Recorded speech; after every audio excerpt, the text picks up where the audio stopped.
Okay, thanks very much, Jamie. Well, what I want to do is just to tell a little bit of a story about the journey that our campaign has been on. You know, why we got started and why we're sort of reaching out to people throughout Europe and, in fact, the world about this issue. Because it was on October the 7th, 2021, when Mike Ashley sold the club to the Saudi state, to the supposedly to the PIF.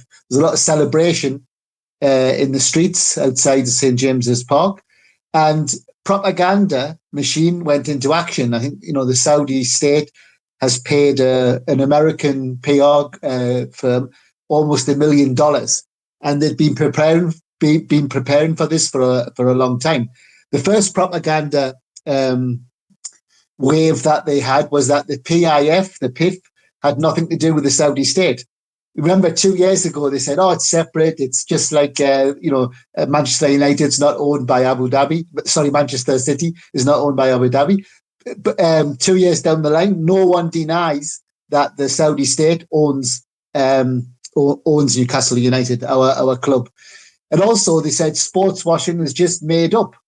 It's completely made up phenomenon by journalists. And a lot of, unfortunately, Newcastle fans spent their time attacking journalists for writing articles about sports washing. But what's happened since 2021? We've had the second strip of Newcastle United is the same colour as the Falcons, the Saudi Falcons, the national team.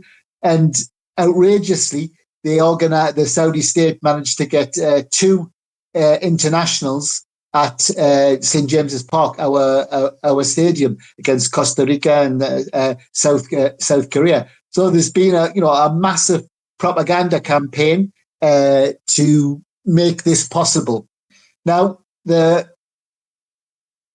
we decided, we got together. I'm not going to go into all the details, but it's very easy on social media. But I think we had a few of us who got together at first sort of said, we realised the implications of another state taking over a Premier League club, and especially this bloody dictatorship, which other people have got into the crimes of the state. And we said, our region, Tyneside, has got a good tradition of solidarity, good working class traditions of trade unions and democracy, and we shouldn't allow the Saudi state, the Saudi dictatorship, to use our club for soft power and for sports washing purposes. And it basically, when we started, we felt we were like very, very small people in the foothills of the Himalayas, but we've managed to actually get our voice through a lot of hard work, get our voice heard. And I think it's important not to underestimate the importance of this meeting, because what I think we're saying is that you can start with a small number of people, but if your ideas and if your cause is right, then you'll get support. Now, we've organised various things, and that always very moved and honoured when we hear testimony from people like Arish and what happened to her brother. But one of the things that we decided was that we were going to say the names of Salma al-Shabaab, Nora al-Qatani, and those 9 young boys on death row in Saudi Arabia, arrested when they were children, or arrested for crimes committed supposedly when they were children. And we decided we were going to say their names and on Tyneside. Now, one of the first protests that we had was in collaboration with the Saudi Human Rights Group based in Berlin, and we got photographs and posters and a banner of these 9 young guys, and we went to the Chelsea match and we stood outside.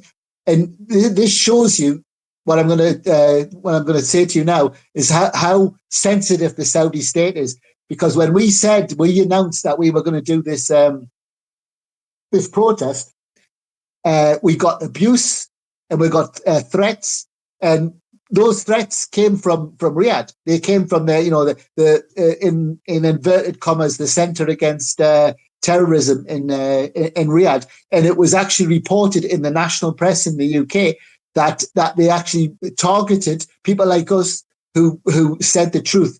And one of the things that really sort of motivated us to keep going is when we said the names, Salman al-Shabaab, Nur al-Qatani, and these 9 young lads, people were coming up and say on social media and say, oh, but they're terrorists. Now, some of that was coming from Riyadh, but unfortunately, some Newcastle fans were repeating that. And so we said, look, there's no way that we can allow that sort of sports washing and that sort of abuse to continue. So it's a battle for hearts and minds. We've held various protests, and one of the things that we always say to our fellow fans who disagree with us, but we always say is that MPs, councillors on Tyneside, but also the fanzine editors and the people who, around the official fan groups, that they should stick to their promises that they made before the takeover. And what were those promises? A lot of these politicians, local councillors and fanzine editors and fan groups are on record as saying that the takeover wouldn't stop them talking about human rights. Unfortunately, that hasn't happened. And it's to be honest, we are one of the few sort of groups that regularly raises it. And why is that? Now, this year in September, we invited Lina Alathul, who people might know, whose sister is imprisoned in Saudi Arabia, and she's a Saudi human rights advocate as well. And we invited her to Newcastle to do a tour, and it was very striking the effect that it had, because we said that the voices of people like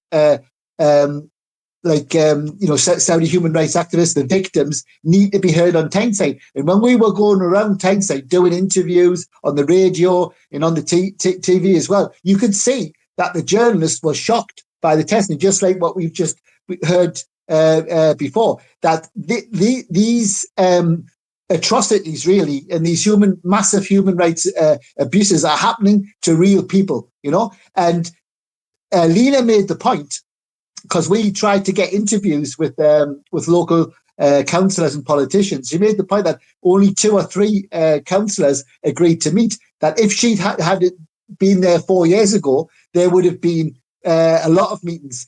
And so one of the things the implications that we have to look at, sports washing is just not just about football. It's also about basic democracy. Lena said, basically, the Saudi, not the Saudi state, but the Saudi royal family, the Saudi dictatorship, has bought the silence with £500 million. That's what it's cost them, and they've managed to shut people up about human rights. So this idea that sports washing doesn't exist is a lie.